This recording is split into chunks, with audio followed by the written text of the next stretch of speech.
Agustín, tu mirada sobre este tema, y mientras vamos a repasar algunos títulos políticos, porque me interesa mucho cuál es la posición del gobierno frente a esta situación. No, yo coincido plenamente. El terrorismo es la cosa más espantosa que uno puede hacer, porque no es la guerra, es el terrorismo.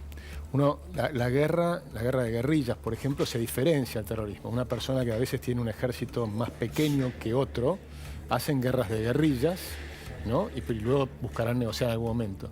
Pero el terrorismo, y sobre todo vinculado al odio religioso, a veces racial o nacionalista, realmente es de las cosas peores que puede tener la humanidad, ¿no? Y creo que eso es realmente terrible, porque además luego continúan por generaciones y es de muy difícil resolución. La verdad que uno empieza a pensar qué resolución puede tener esto, y solamente puede haber una solución si uno mira la comunidad internacional. Juan Bautista Alberdi tiene un libro maravilloso que es El crimen de la guerra. Y ahí muestra que si uno tiene un conflicto, no puede usar la guerra para solucionar el conflicto. Tiene que buscar en todo caso una solución internacional. Entonces por eso está en los tribunales de La Haya, la ONU. Claro. Entonces uno tiene que realmente... Bueno, pero acá hay barbarie, evidentemente. Acá hay barbarie, y una vez por supuesto que te ataca el terrorismo, no te queda otra que ser lo más firme posible para que no vuelva a ocurrir. Plenamente, la condena tiene que ser absoluta, y está siendo absoluta, y también a nivel internacional, ¿no? Eso está clarísimo. Salvo Irán. Bueno, por supuesto. Salvo Irán, sí. Que ahí es donde uno mira cosas. Porque claro. Uno mira los festejos en el Parlamento de Irán, digo, pero qué bestialidad. Y la Argentina, que con los BRICS, por eso, en los nuevos BRICS ampliados... Por ahí entramos en una vuelta de rosca que es la desastrosa política internacional de la Argentina. Pero bueno, podríamos reflexionar sobre esto. Claro, cuando uno mira para atrás, porque lo que hay que comprender, yo no soy experto en este tema, pero lo que hay que comprender es que atrás de Hamas hay financiamiento, y probablemente de Irán. Entonces ahí tenés un tema muy claro, ¿no? Y nosotros lo hemos sufrido en nuestras tierras. Entonces ahí hay un tema. Y ahí sí hubo una falla de los gobiernos anteriores, ¿no? De Cristina Kirchner. Y hace poquito llegó un avión, y Hezbollah está aquí en la triple frontera, digamos, con células. Y se reabrió la causa por el pacto con Irán. Claro. Así que tiene que ir a juicio. Obviamente, la política internacional de la Argentina es una vergüenza para la Argentina. Yo lo único que digo, hoy no pongo el acento ahí, porque hoy uno está conmovido por las víctimas. Me parece, Agustín, también te lo pregunto, y ahora hablamos de economía, aunque mañana el tema va a estar centrado en seguridad como primero de los bloques. ¿Qué sabor te dejó el debate? Bueno, yo creo que nadie cambia de voto, o muy poca gente cambia de voto por ver el debate, pero para mí, coincido con Hernán, es absolutamente importante que haya debates y que vayan todos a debatir.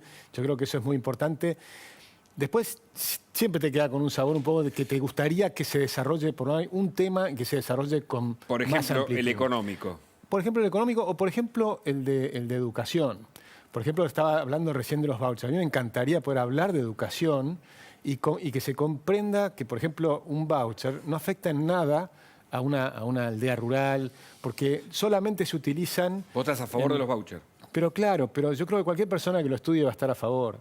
¿Cómo es el sistema? El sistema los usan en Estados Unidos, y durante 20 años van penetrando muy lentamente. Es una opción que le das a las personas de bajos recursos, que pueden ir no solo a la escuela estatal, en los grandes centros urbanos donde hay ofertas, y pueden decir que sus hijos vayan a distintos lugares. Entonces, por ejemplo, tenés una pero chica... Burri le dijo, en La Puna los vouchers no van a funcionar. Por supuesto, y no cambia nada, porque en una aldea rural o en un lugar solamente funcionan en los grandes centros urbanos. Entonces vos tenés mayor competencia. No es exclusivo, te hago preguntas a propósito, ¿no? Como abogado del diablo, como se dice, ¿no? Me encanta. No es exclusivo que vos, al chico de La Puna, digo en términos, el Estado no te ha cuidado, en eso estamos de acuerdo, ¿no? El voucher es una opción. Es favorecer a un Es una opción. Si vos querés ir a la escuela estatal, seguís yendo a la escuela estatal, no se cierra la escuela estatal. Lo que pasa es que, por ejemplo, tenés una hija que le gusta la danza, y hay escuelas que desarrollan el cerebro de una manera espectacular a través de la danza. Y entonces vos podés usar el voucher estatal y lo pasás a una escuela privada que te da una opción distinta. Lo que hay que comprender es que cambió el paradigma educativo mundial. Hoy sabemos que los chicos son muy diferentes, que hay muchas formas de aprendizaje, que hay muchos estilos de mentes, hay habilidades diferentes, intereses diferentes. Eso sí, en los Estados Unidos es muy competitivo desde el principio de la educación. Y déjame hablarte una cosa de Estados Unidos. Hay 3 estados que son los que más lo utilizaron. Y en 20 años, ¿sabes cuánta gente los utilizó? El 5% de la gente. Pero, son Wisconsin, Arizona y Florida. Y esos 3 estados son los que mejor aumentó los test de PISA. ¿Por qué? Porque a pesar de que sean poca la gente que empieza a cambiar, se pone un tono de mayor competencia y alerta en mejorar. Entonces es bueno por todos los costados. El voucher es apenas una punta del iceberg. Cuando uno mira qué es lo que está haciendo Javier Milei, es un ministerio de capital humano. Esto se basa en las ideas de premios Nobel como Milton Friedman, como Heckman, ¿sí? Como Kevin Murphy, que ellos lo que dicen es: tenés que mirar a la persona como el capital humano a lo largo de toda su vida. Y se cambia el presupuesto de la nación pensando primero en los primeros 5 años de vida y sobre todo en los primeros 1000 días. Si hay algo que deberíamos ponerse de acuerdo toda la clase política, la ventana de los 1000 días. Porque el cerebro se crea en los primeros 1000 días desde la gestación. Esos 1000 días desde la gestación se duplica el tamaño del cerebro y se hacen todas las conexiones neuronales. Y requiere 2 temas esenciales. Uno que es eliminar la desnutrición infantil. Sí. Eso tiene que ser una política de Estado de todos y muy rápida. Lo hizo en Chile, lo hizo el doctor Monkerberg.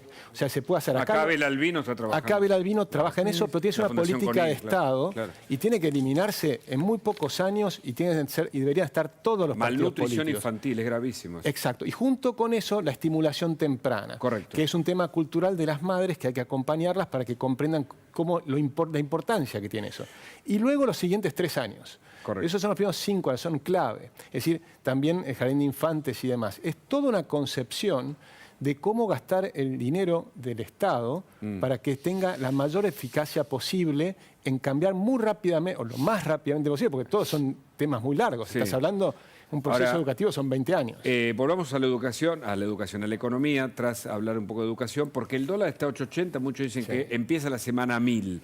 ¿Es ese valor el de la dolarización de Milei? ¿Un dólar a 1000? Porque nos quedan monedas de es que no centavos pasa, de dólar. En realidad no pasa por ahí. Lo que está haciendo el gobierno actual es un desastre. Es un desastre descomunal. El plan platita que ha hecho Massa es un desequilibrio mes a mes que es realmente espantoso. Eso hay que entender. Eso tiene el nivel de inmoralidad y de responsabilidad que tiene, pero absolutamente. Es absolutamente inmoral lo que están haciendo, porque están haciendo un problema que ya era grave y lo están transformando en gravísimo. ¿Más deuda? Más deuda, más LELIQs, más deuda remunerada del Banco Central. La inflación se está espiralizando. Esto que llegó a 12,4% en agosto no es neutral. Ahora tenés un tipo de cambio fijo y combustibles fijos y una cantidad de precios fijos con una inflación de 2 dígitos. Eso, por supuesto, te genera una inflación reprimida que va a ser un Rodrigazo, que yo espero que lo llamemos con el nombre correcto, que es el Massazo. ¿Sí? Porque antes se hablaba del Rodrigazo, se hablaba del Cordobazo, este es el Massazo. El pobre Celestino Rodrigo, que fue el que transparentó las cosas, heredó el nombre, le quedó el nombre a él. Sí. Esto lo está armando Massa. Entonces está hace un año, está acelerando fuertemente la inflación, está acelerando la pobreza, está destruyendo el salario de los argentinos. Entonces lo que está haciendo es realmente una inmoralidad, pero mayúscula. Breve. No lo quería responder, sino más bien te diría un mensaje para la sociedad argentina. Yo creo que la oposición se dividió en 2 ahora, está dividida en 2. Pero van a tener que trabajar juntos. O sea, está clarísimo que el mensaje que tenemos que dar es que después del 22, o si es en la segunda vuelta, la oposición en Argentina va a tener que trabajar juntos en el Congreso. Si gana a Javier, no tiene el Congreso. O sea, y la verdad es que la tormenta que vamos a pasar es muy grave. Muchas gracias por la visita. Gracias.